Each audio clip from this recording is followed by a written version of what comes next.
బైక్లు అందుబాటులోకి వచ్చాక సైకిళ్ల వాడకం తగ్గిపోయింది. అయినా ఇప్పటికీ గ్రామీణ ప్రాంతాల్లో సైకిళ్లకు ఆదరణ తగ్గలేదు. మార్కెట్లో ప్రస్తుతం వివిధ రకాల సైకిళ్లు అందుబాటులో ఉన్నాయి. యూత్ కోసం గేర్లతో నడిచే సైకిళ్లు కూడా ఉన్నాయి. ఇప్పుడు క్లచ్ సహాయంతో వేగంగా ప్రయాణించే ఒక వినూత్న సైకిల్ను తయారు చేశారు కొత్తగూడెం జిల్లాకు చెందిన ఒక ఉపాధ్యాయుడు. ఆ సైకిల్ విశేషాలేంటో ఇప్పుడు చూద్దాం.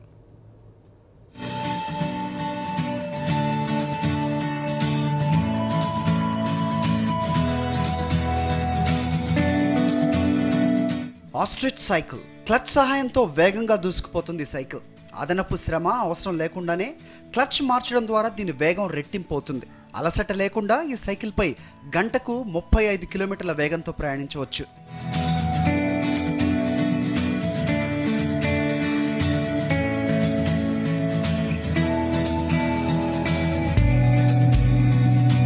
భద్రాద్రి కొత్తగూడెం జిల్లాలో ఉన్న కేంద్రీయ విద్యాలయంలో ఆర్ట్ టీచర్గా పనిచేస్తున్న భూక్యా విజయ్ సింగ్ ఈ సైకిల్ను రూపొందించారు.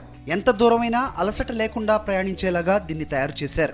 అందుకోసం ఈయన సైకిల్ స్వరూపం మార్చకుండా అదనంగా ఒక క్లచ్ ప్లేట్ను 2 వీల్స్ను అమర్చడం ద్వారా దానికి కొత్త రూపునిచ్చారు. ఈ సైకిల్కు విజయ్ సింగ్ చేసిన మోడిఫికేషన్ ఏంటో ఆయన మాటల్లోనే విందాం. దీంట్లో ఫ్రీ వీల్ మధ్యన ఇంకో 2 వీళ్ళు యాడ్ చేశాను. ఆ 2 వీళ్ళకి ఒక క్లచ్ పెట్టాను. అవసరం వచ్చినప్పుడు క్లచ్ పట్టుకోవడం, అవసరం లేనప్పుడు ఆ క్లచ్ని తీసేయడం జరుగుతుంది.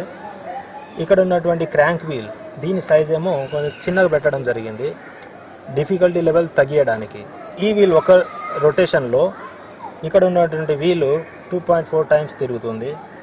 అప్పుడు అదేవిధంగా ఈ పెద్ద వీల్ అది 2.4 టైమ్స్ రన్ అవుతుంది. అయితే ఈ పెద్ద వీల్ ఇక్కడ ఉన్నటువంటి వీల్ని 4.4 టైమ్స్ రన్ చేస్తుంది. దీనివల్ల ఏంటంటే ఉన్నటువంటి స్పీడ్ మల్టిప్లై అవుతుంది అన్నట్టు. ఆ మల్టిప్లై అవ్వడం వల్ల ఆర్పిఎం పెరిగిపోతుంది. దానివల్ల ఏంటంటే స్పీడ్ పెంచుకోవడానికి ఆస్కారం ఉంటుంది. 5,000 రూపాయలతో ఒక గేర్ సైకిల్ను కొనుగోలు చేసి దానికి అవసరమైన మార్పులు చేసి ఆస్ట్రిచ్ క్లచ్ అనే నామకరణం చేశారు. సైకిల్ కాస్త స్పీడ్ అందుకునే వరకు ఆగి ఆ తర్వాత క్లచ్ మారిస్తే దీని స్పీడ్ రెట్టింపు అవుతుందని అంటున్నారు విజయ్ సింగ్. సుదూర ప్రాంతాలకు సాధారణ సైకిళ్లపై వెళ్లే పేదవారికి ఈ ఆస్ట్రిచ్ సైకిల్ బాగా ఉపయోగపడుతుందని అన్నారు.